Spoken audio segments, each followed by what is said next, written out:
ആണവായുധം വികസിപ്പിക്കാൻ ഇറാനെ അനുവദിക്കില്ല.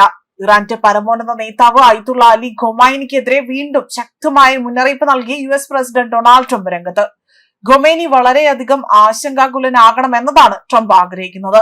ഇറാനെ ഒരു ആണവായുധം വികസിപ്പിക്കാൻ പോലും അനുവദിക്കില്ല എന്ന് ട്രംപ് വ്യക്തമാക്കുകയും ആണവ ചർച്ച വിജയിക്കുമോ എന്ന കാര്യത്തിൽ തനിക്ക് സംശയമുണ്ട് എന്നതും അദ്ദേഹം ഇവിടെ എടുത്തു പറയുകയാണ് ചെയ്തിരിക്കുന്നത്.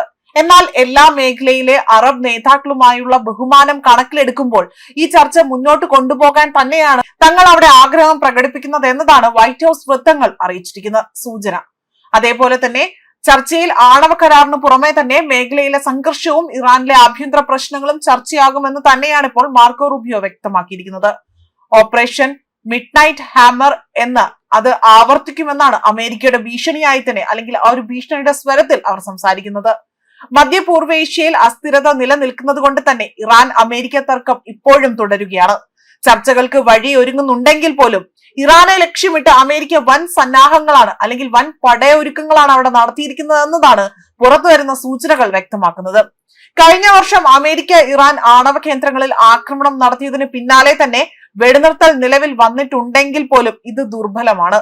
ചർച്ചകൾക്ക് ലക്ഷ്യം കണ്ടില്ല എങ്കിൽ തിരിച്ചടി ഉണ്ടാകുമെന്ന അമേരിക്കയുടെ ഭീഷണിയും നിലനിൽക്കുന്നതിനാൽ തന്നെ യുദ്ധസാധ്യത തള്ളിക്കളയാനാകില്ല എന്നതാണ് റിപ്പോർട്ടുകൾ വ്യക്തമാക്കുന്നത്.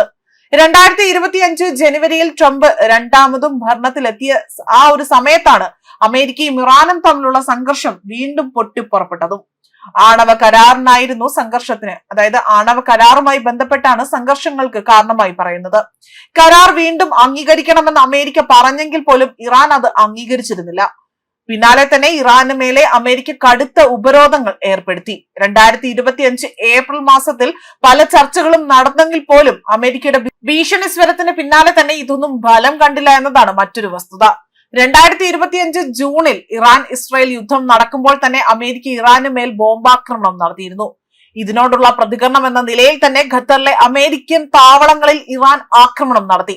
എന്നാൽ ആളപായം ഉണ്ടായിരുന്നില്ല എന്നും അന്ന് വൃത്തങ്ങൾ സൂചിപ്പിച്ചു. അന്ന് അമേരിക്കയ്ക്ക് ഇറാനുമായി വെടിനിർത്തൽ അംഗീകരിച്ചിരുന്നു. പക്ഷേ ഇരു രാജ്യങ്ങളും തമ്മിലുള്ള ശത്രുതയ്ക്ക് കുറവുണ്ടായിരുന്നില്ല. ഇറാനും US തമ്മിലുള്ള ആണവ ചർച്ചകൾ കഴിഞ്ഞ ദിവസങ്ങളിൽ ഒമാനിൽ വെച്ച് നടക്കുമെന്ന് തന്നെയാണ് ഇറാൻ വിദേശകാര്യമന്ത്രി അറിയിച്ചതും. ഇരു രാജ്യങ്ങളും തമ്മിലുള്ള സംഘർഷം അത് വർദ്ധിച്ചു വരുന്ന സാഹചര്യത്തിലാണ് ആണവ ചർച്ചകൾ ഒമാനിൽ വെച്ച് നടത്താമെന്ന് ഇറാൻ വിദേശകാര്യമന്ത്രി അബ്ബാസ് അറാഖ്ചി സമ്മതിച്ചതായി തന്നെ വൃത്തങ്ങൾ സൂചിപ്പിക്കുന്നത്.